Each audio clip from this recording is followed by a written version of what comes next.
ಚಿತ್ರದುರ್ಗದಲ್ಲಿ ಇಂದು ಶ್ರೀ ಪಾರಶ್ವನಾಥ್ ವಿದ್ಯಾಸಂಸ್ಥೆಯ ವತಿಯಿಂದ ಶಾಲೆಯ ಆವರಣದಲ್ಲಿ ಮಕ್ಕಳ ಸಂತೆ ಕಾರ್ಯಕ್ರಮ ಏರ್ಪಡಿಸಲಾಗಿತ್ತು.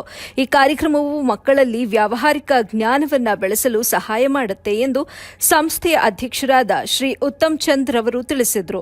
ಸಂತೆಯಲ್ಲಿ ಮಕ್ಕಳು ತುಂಬಾ ಉತ್ಸಾಹದಿಂದ ಪಾಲ್ಗೊಂಡಿದ್ರು. ಪುಟ್ಟ ಪುಟ್ಟ ಮಕ್ಕಳು ಹಣ್ಣು, ಹೂ, ತರಕಾರಿ ಹಾಗೂ ಇನ್ನು ಇತರೆ ಹಲವಾರು ಸಾಮಗ್ರಿಗಳನ್ನು ಮಾರುವುದರ ಮೂಲಕ ಎಲ್ಲರ ಗಮನ ಸೆಳೆದ್ರು. ಸಂತೆಯಲ್ಲಿ ಮಕ್ಕಳ ಪೋಷಕರು ಹಾಗೂ ಸಾರ್ವಜನಿಕರು ಪಾಲ್ಗೊಂಡು ಮೆಚ್ಚುಗೆ ವ್ಯಕ್ತಪಡಿಸಿದರು. ಮಕ್ಕಳ ಸಂತೆಯಲ್ಲಿ ಶ್ರೀ ಪಾರಶ್ವನಾಥ್ ವಿದ್ಯಾಸಂಸ್ಥೆಯ ಕಾರ್ಯದರ್ಶಿಗಳಾದ ಸುರೇಶ್ ಕುಮಾರ್, ಸುರೇಶ್ ಪಾಠಿಯತ್, ಪ್ರಾಥಮಿಕ ಶಾಲೆಯ ಮುಖ್ಯ ಉಪಾಧ್ಯಾಯಿನಿ ನಾಜೀಮಾ, ಪ್ರೌಢಶಾಲೆಯ ಮುಖ್ಯ ಶಿಕ್ಷಕಿ ವಿಜಯಲಕ್ಷ್ಮಿ ಮತ್ತು ಸಹ ಶಿಕ್ಷಕರು ಭಾಗಿಯಾಗಿದ್ದರು.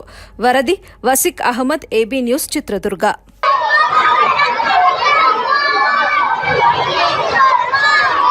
ಮಕ್ಕಳ ಸಂತೆ ಕಾರ್ಯಕ್ರಮ ಇಟ್ಕೊಂಡಿದ್ದೀವಿ.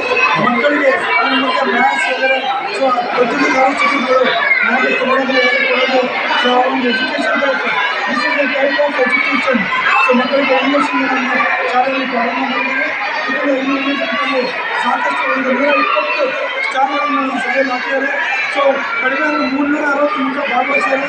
ಮತ್ತು ಎಲ್ಲ ಪೇರೆಂಟ್ಸ್ಗೂ ಸಹಿತ ಕೋಆಪರೇಟ್ ಕೊಟ್ಟು ಈ ಒಂದು ಮಕ್ಕಳ ಸಂತೆಗೆ ತುಂಬ ಎನ್ಕರೇಜ್ ಮಾಡಿದ್ದಾರೆ. ಹಾಗಾಗಿ ಎಲ್ಲ ಮಕ್ಕಳು ತುಂಬ ಉತ್ಸಾಹದಿಂದ ಮತ್ತು ಟೀಚರ್ಸ್, ಸ್ಟಾಫ್